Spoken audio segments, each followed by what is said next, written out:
The Democrats are getting killed on the shutdown because we're closing up programs that are Democrat programs that we were opposed to.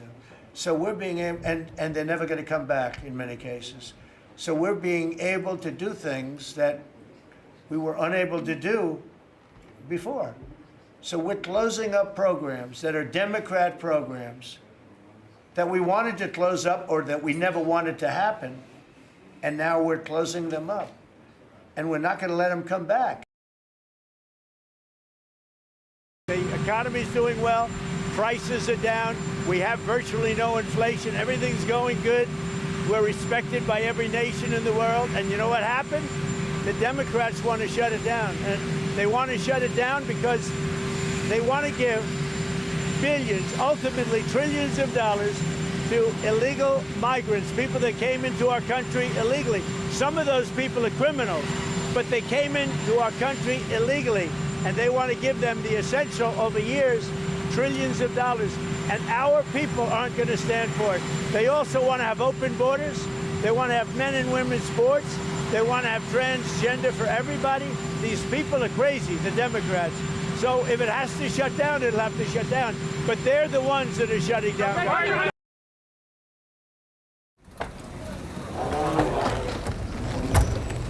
The sounds of any airport are similar, but some things you hear at other airports you won't hear in Denver. Hi, I'm Christine Ohm, the United States Secretary of Homeland Security. At least a half dozen airports across the country are now refusing to air this video from the Department of Homeland Security at TSA checkpoints. However, Democrats in Congress refuse to fund the federal government. It's not airing in Denver because DIA doesn't have TVs at security that do anything other than display basic information without audio. It's very partisan, and I think it violates the Hatch Act. The Denver airport doesn't have to make a choice on whether to air it, but the second largest airport in Colorado isn't showing it either.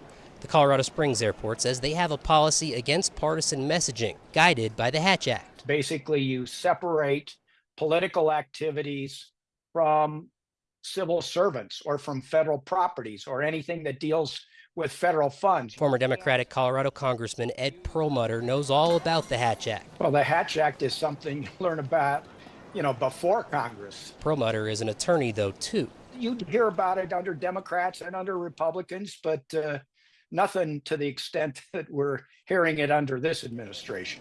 The Hatch Act became law in 1939 in response to concerns federal employees were coerced and threatened with termination if they didn't support certain candidates. No sound on this TV means no allegations of violating the Hatch Act. And Perlmutter says it shouldn't be a hard choice to make. It's Democrats did this, it's Democrats' fault, so it is a very partisan statement.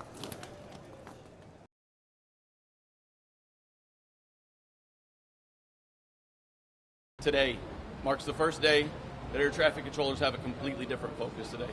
Their first loss of pay. Air traffic controllers are out moving over 45,000 flights today.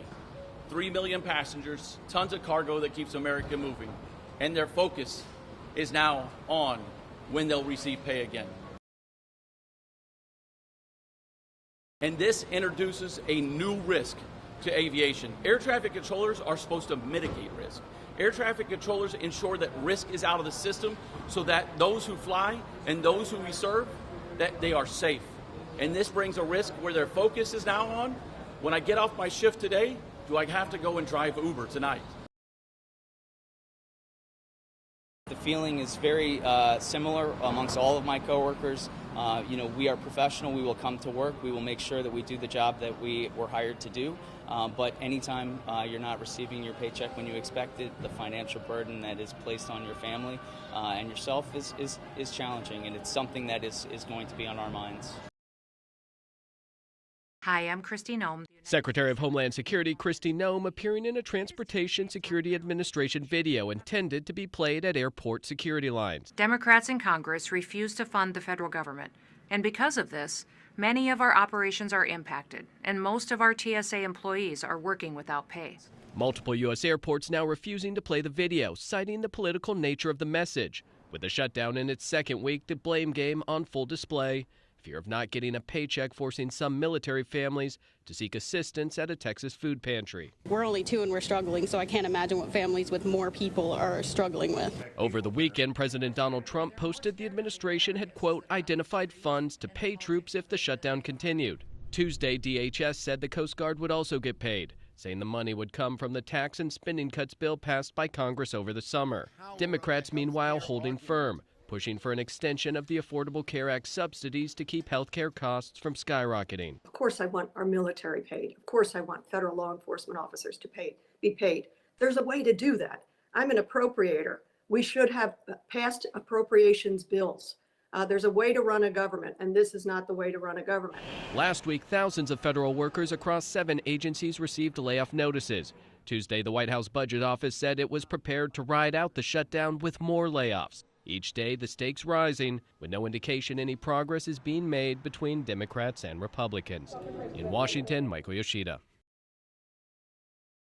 When the Senate returns Tuesday, it will mark day 14 of the government shutdown. And in a video that's airing at several airports in America, Secretary of Homeland Security Kristi Noem slams Democrats for it. Democrats in Congress refuse to fund the federal government. Republican House Speaker Mike Johnson also blaming Democrats for not helping pass Republicans' short-term spending bill. We're barreling toward one of the longest shutdowns in American history unless Democrats drop their partisan demands and passed a clean, no-strings-attached budget to reopen the government and pay our federal workers. Meanwhile, Democrats are pushing to extend enhanced Affordable Health Care Act subsidies to keep health care costs from skyrocketing. Some constituents are urging Democrats to hold the line. We need them to stand strong because this is important to our families, and they're standing up for families right now, and that's very important. We also need them to get the health care costs lowered.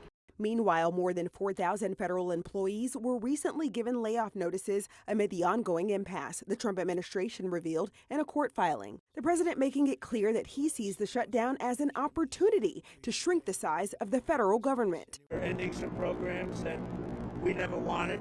A move that opponents say is illegal. He does not have the legal right to do a reduction in force during a shutdown. Top House leaders signaled Sunday that there is virtually no appetite for their parties to cross the aisle and engage with the other side's demands. I'm Sherelle Hubbard reporting.